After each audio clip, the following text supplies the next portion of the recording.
ایک بھائی نے سوال پوچھا ہے کہ محترم، ہم یہ جو تسبیح پڑھتے ہیں یا نوافل نماز پڑھتے ہیں یا ذکر و اذکار کرتے ہیں یا درود پاک پڑھتے ہیں یا قرآن پاک پڑھتے ہیں، یہ کیا ہم کسی کے ایصالی ثواب کر سکتے ہیں؟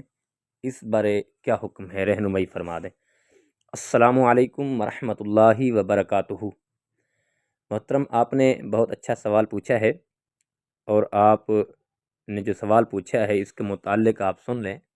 ہمارے اکابرین نے لکھا ہے، جو آپ نماز پڑھتے ہیں یہ بھی ایصالی ثواب کر سکتے ہیں، جو آپ تسبیح پڑھتے ہیں یہ بھی ایصالی ثواب کر سکتے ہیں، اور یہ جو آپ نوافل نماز پڑھتے ہیں یہ بھی کسی کے ایصالی ثواب کر سکتے ہیں۔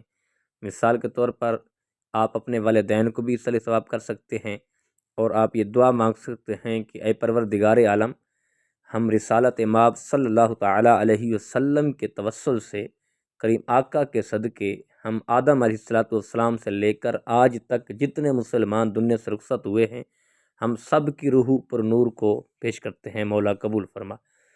اور خصوصاً اپنے والدین کو یا عزیز و اقارب کو ہم یہ ثواب بھیج سکتے ہیں، اور یقیناً ان کو یہ ثواب ضرور پہنچے گا، اور ثواب پہنچنا بھی ہے اور آپ بھیجیں بھی صحیح، یہ بہت بڑا اچھا عمل ہے۔